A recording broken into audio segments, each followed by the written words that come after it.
beautifully unbridled, chasing the sun, elegant through the ages, born to run, blessed to be wild and free, so strong and proud, true American child, running Mustangs and wild.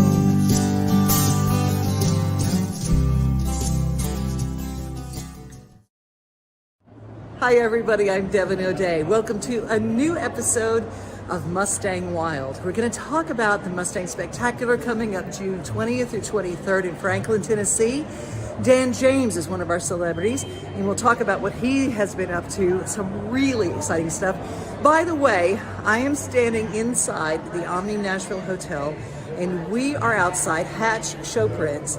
They have done posters, commemorative posters for the Opry, for the Ryman, for country music stars over the years, movies, all sorts of things, including circuses. Well, Hatch Showprint is right out in the Omni, it's right outside the Country Music Hall of Fame, and they do commemorative posters. And this year, we're going to do a commemorative poster for the Mustang Heritage Spectacular. A limited number will be done, and you'll see they do it the old-fashioned way, with the letter in the wood print type, and they set it by hand, and we're going to be doing those special posters, and we're only going to make 100. So make sure that if you want to remember our Mustang Spectacular, that you get in line for one of those. Hey, stay tuned. This is a show for people wild about Mustangs.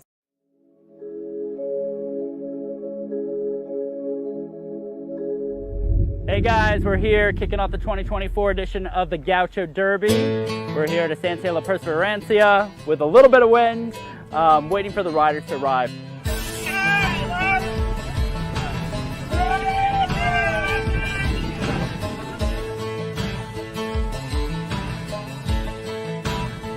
We here at the Equestrianist, we're our own brand of unique horse adventure racing. This is an event that's so special to us. Like, we're all horsemen, we're all horsewomen, and we're the ones that put this event together.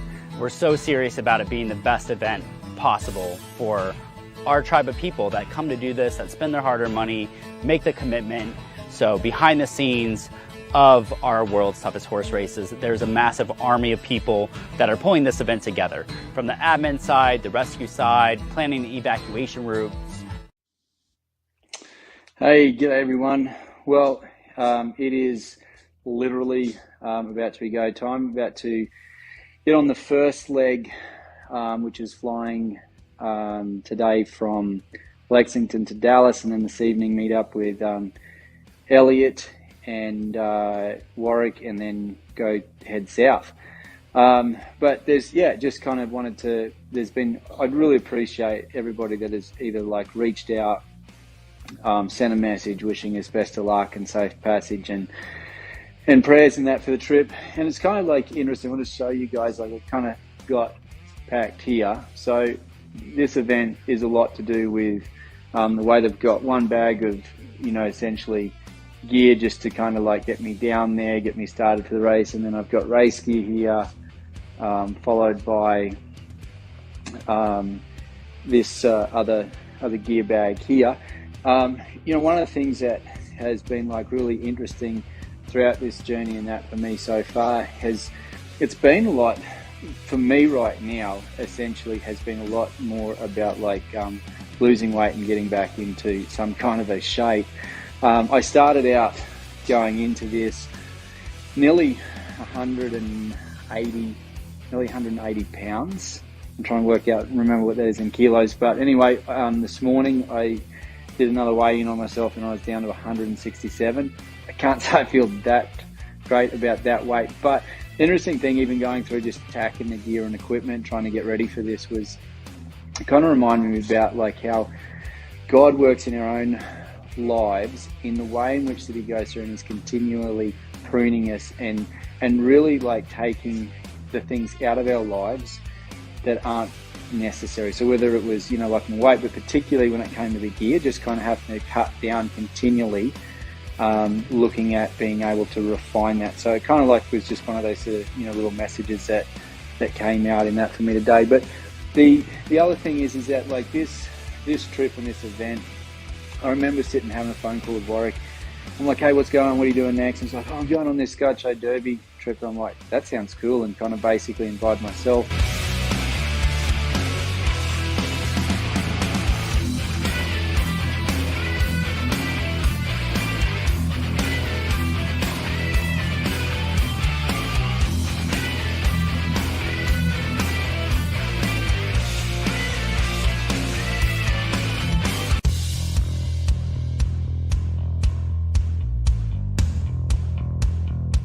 Share, but we wanted to do this for a few reasons. Like, one was just to be able to thank a bunch of people, also share a few stories, maybe answer some questions.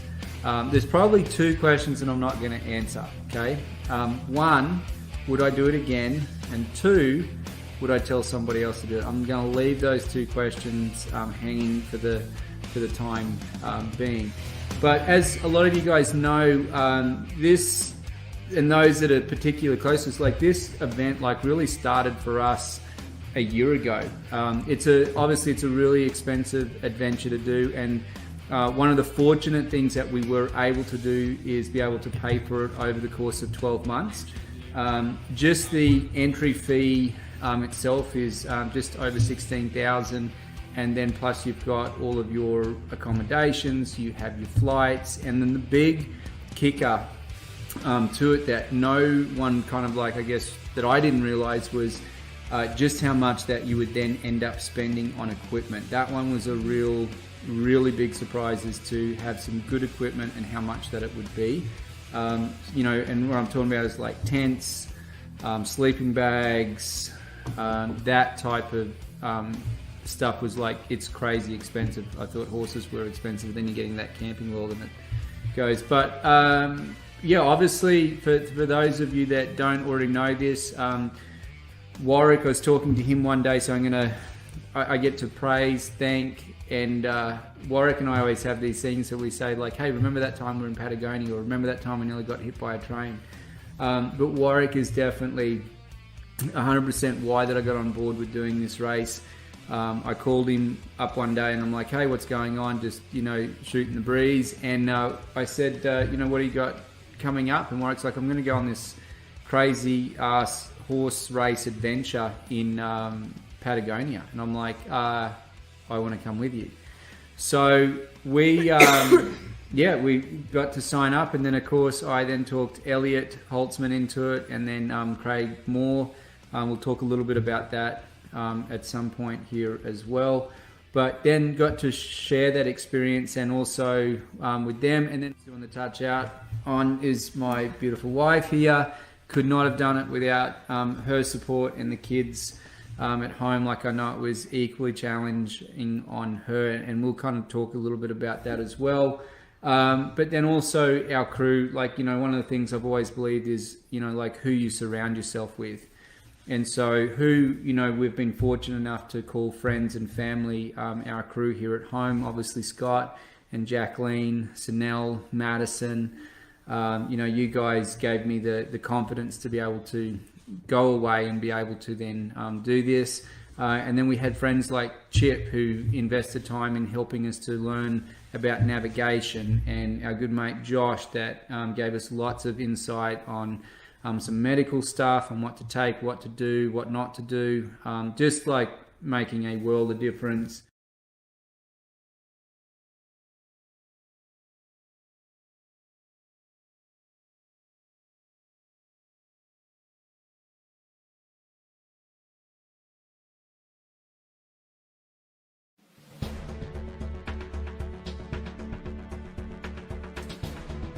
In a remote corner of northeast California lies Modoc County, a place of grand vistas, rough volcanic terrain, and few people.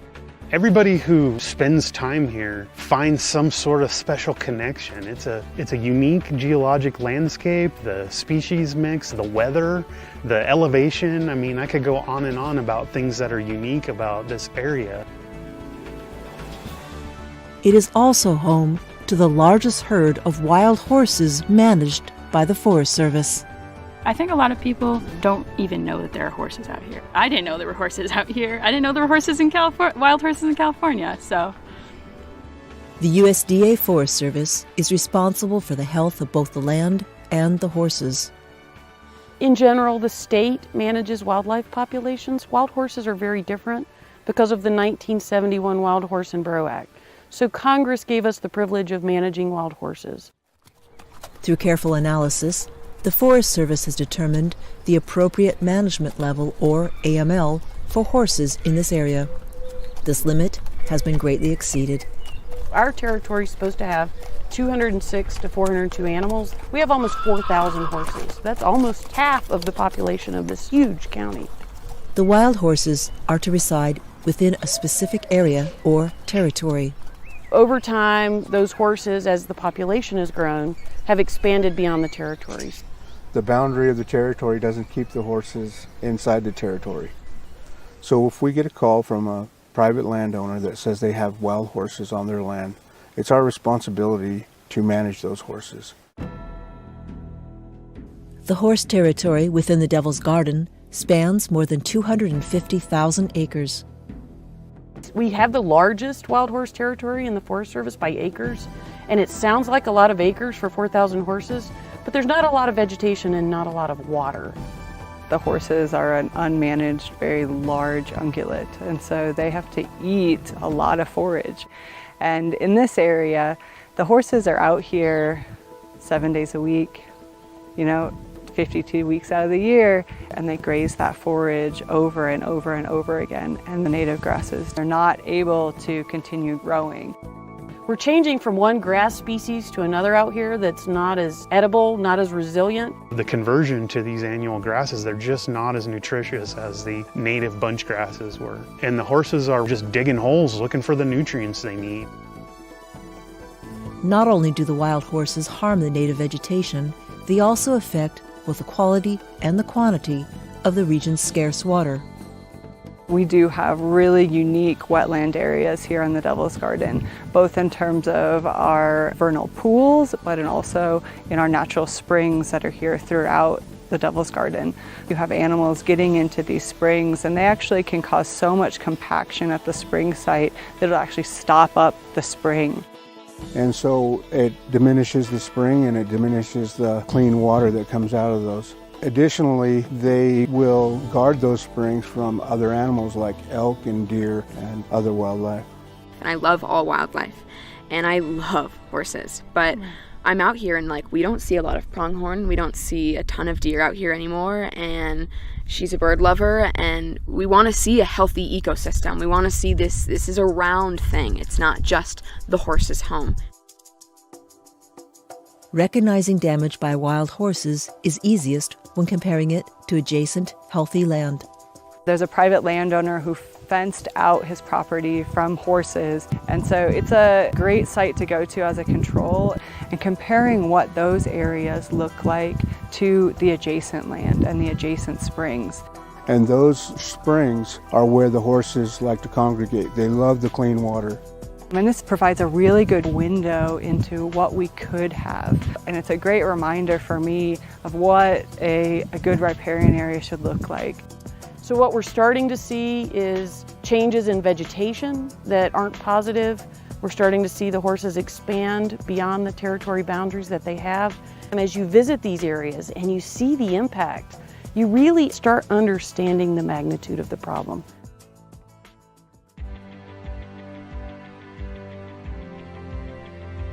Horses can be part of the ecosystem here and part of multi-use, but not all of it.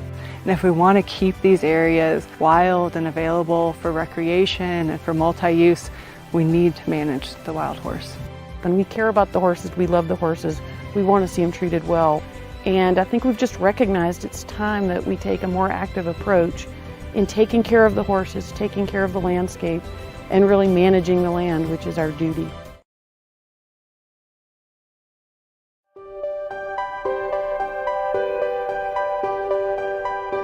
I opened October 27th of 2010. Crazy. Now, what were you always into clothes? Was that always your thing? Yes, very much so.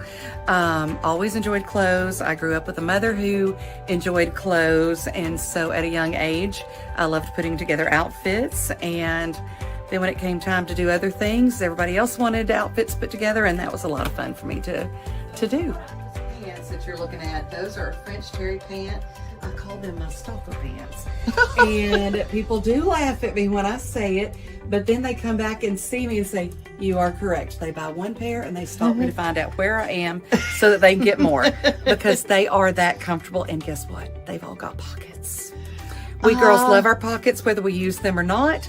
We want to know they're there. So these are the same style or the same brand and same French terry, but the style's a little different, you see, on these. And then with these, they're a little more wide-legged. And then I've got some that have the cargo pockets and, just a variety, because again, when people stop me to find those pants, I want to offer them some different varieties so they'll keep coming back. Oh yes, and the wide leg. What's so adorable about those is that can work with any body type. Yes, it can. It's flattering on everybody, and it's okay if they're long on you, and it's okay if they're a little shorter on you as well.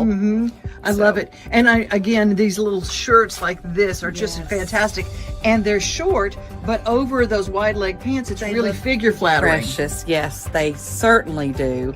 And even if it's just a smidge short, you can put a little cami under and everything will be okay. But by and large, nobody's had to put a cami underneath. No, it's just fantastic. And I thank you, Lainey Wilson, because we've got bell bottoms and flares. Yes, we do. And we attribute that to her, just as we attribute a lot of our hot pink items to Barbie. Sweater that I've got on. We may or may not have ordered extra in the pink. Oh, because, incredible. And the cobalt blue and the Kelly green and that beautiful turquoise blue. Orange, I'm here for it. I love color, and I have that said to me a lot at different events that I participate in. Yeah. That they love coming in and knowing that I'm going to have color. Nothing wrong with some neutrals. I try to toss those in, but notice I said I have to try. Because I'm drawn to color. I'm drawn to Yes. color. I love buying color. Now let's talk about the pastels. These are going to be huge for spring. These are 2-piece sets, and I do choose to buy both pieces when I'm at market so that people have the option to wear it together or as separates. And these are really nice with this little side slit and a round neck. I also have this style in the V-neck for those that might prefer that. I love that. These pants are so insanely comfortable. I had a set in for fall that the Kelly green said Jolly and the red said Mary. Sold out of them so quickly that I didn't get to keep a set. So I finally got a set in the Kelly in the pants, and then I got the tops as well. Wore them traveling, and I have not hardly taken them off since. Oh, They're so insanely comfortable. But they look put together. So if you've got an event, and they're so soft. They're so light. Simple, colorful little necklace and flip-flops or a pair of, as I say, blinged out tennis shoes. Yeah. And you've got an outfit. You can feel like you've got a dress on, so to speak, without having a dress on. This is is not gorgeous. a dress girl. And what you have is stuff that really works with every body type, and that's what I love. Well, and that's what I search for too, so I appreciate that compliment. And see, look how cute that is together. Cute. You know, so I try to hang things to give you ideas of what will still work together to where if you're traveling, for instance, you take this top and those pants, you take that top and those pants, and then guess what? This top over here can go too. And with yet any of the totally things. different, right? Yeah. So that's what I strive for. I want you to spend your money wisely. I want you to have several outfits out of what you're choosing. And I'll also push the envelope with you sometimes to, hey, throw a denim jacket on with that. And it just totally changes everything. You know, I've got denim jackets, but odds are you've probably got one too. Yeah. So just throw it on there. Oh. If we don't like it, we don't like it, but it gives you a different look. Speaking of jackets, you've got quite a few very cool looking jackets here. Ooh, That look is at another that. plus. Just wait for it. Look how cute that is. Oh my gosh. And which will go with all the new spring colors too. But look. Fringe. Is that not amazing? Then, are you watching? I'm Because right ready on to it. See this. Oh, how much do I love this? Got you know. some distress Yes, and bling. and bling. And it goes with everything because look at all those fabulous colors. Oh my gosh, this is fantastic. I love denim jackets. I love them. I think they're fun. And this is kind of similar to the star one over there, but it's how a chambray much? long shirt. Yes, And but that's those, sweet. what do they call it, shackets now? They're Yes. shirt jackets. And it's soft. Oh my and the little gosh. studs. Love it. Just love it. Put that on with a tank top and you can go out. Yes, See, absolutely. we love things Absolutely. at the horse shows that we can dress up what we have on and say, okay, we can go to dinner now. Yes, because odds are you're not going to have a lot of time to change. That's and right. You can look cute while you go out and check out the surrounding restaurants in Franklin because there's a lot of good ones and patio weather we need to be seen. That's right. Be seen at the Mustang Heritage Spectacular, June 20th through 23rd. But when you're not at the Mustang Spectacular, where can people find you? They can find me here at the Artisan Hatchery in Gallatin, downtown Gallatin, right off the square. Address is 223 North Water Avenue, and I'm so excited to be here. I've been a part of this group for 4 years now, a little over 4 years. I'm one of the original vendors here, and we just moved into this beautiful location in January. Gorgeous. Oh my And gosh. one thing that I love about it so much is the artisans we're surrounded with, but also all the light.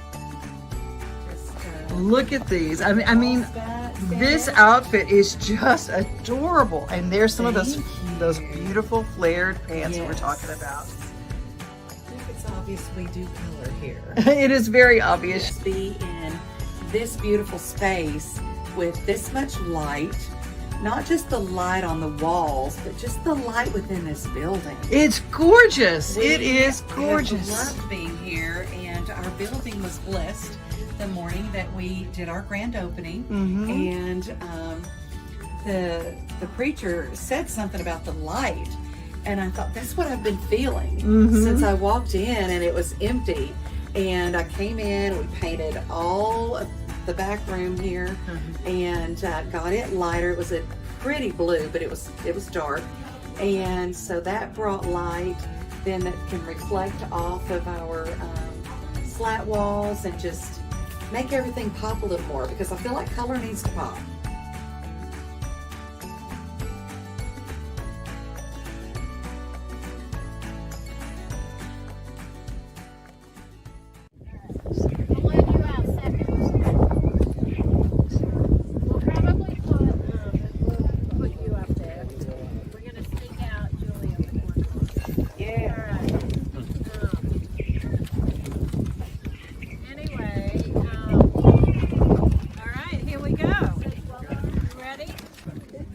What did you like about the horse that you picked?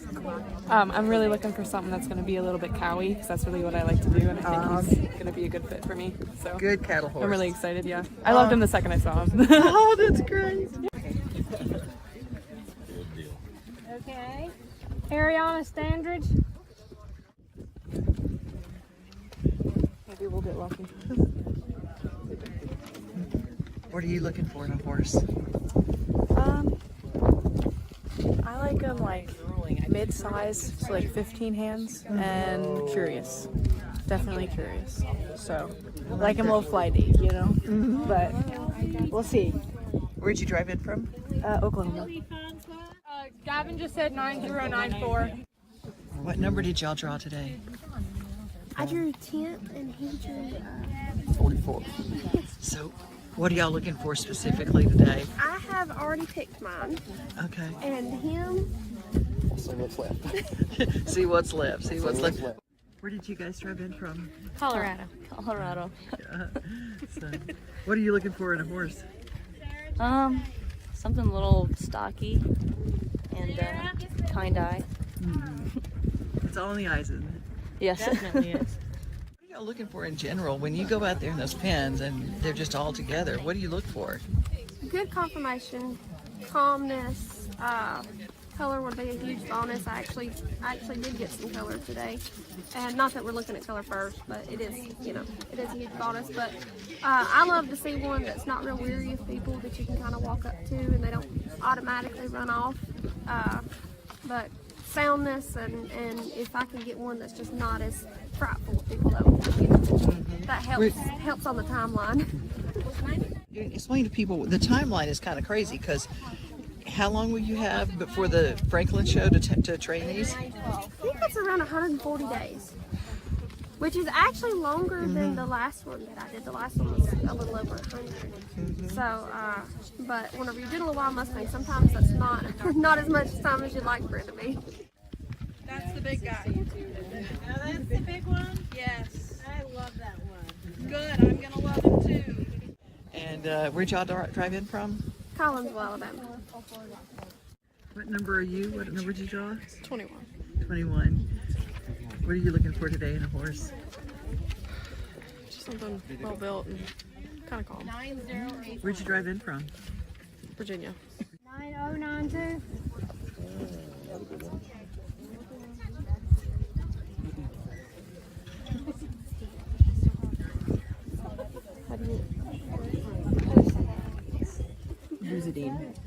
Rachel. Have you picked yours yet? I haven't picked yet. Yeah, oh my gosh. What are you looking for today? I'm partial to mares, so just really anything that's going to be reactive and not real flighty.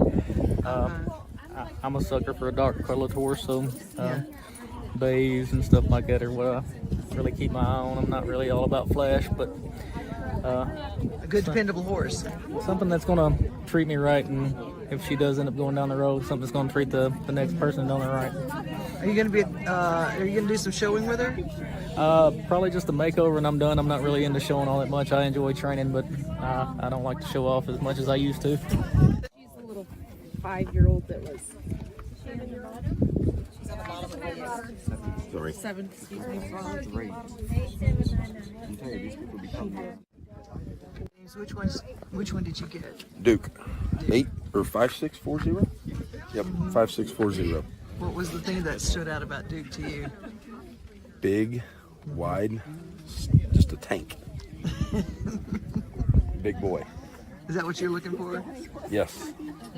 Good ranch horse, good stout roping horse. Will we see you at the Mustang Heritage Spectacular? Yes, ma'am. Is that the one you picked out at the beginning? No, it's not the one that I picked from the beginning. It was a different black horse. Yeah. I had the 2 other black horses ahead of it, but I'm happy with that one. That's a really good horse. Did you get her? I got her. I got her. That's our show here at Hatch Show Prints. Pretty soon they're going to be starting those presses rolling on our brand new commemorative poster for the Mustang Heritage Spectacular. It's going to be in Franklin, Tennessee, June 20th through the 23rd. We hope you'll be there. We'll hope you compete. It's going to be 3 different events, from celebrity to the Extreme Mustang Makeover and of course the open show. Wherever you got your Mustang, you can compete. We are so excited to see you and host you here in the home of country music. And that week, it's the home of Mustangs. This is Mustang Wild. Thanks for being with us. Don't forget to follow, don't forget to subscribe, and don't forget to share. Wild and free, so strong and proud, true American child, running Mustang wild. running Mustang wild, running Mustang wild.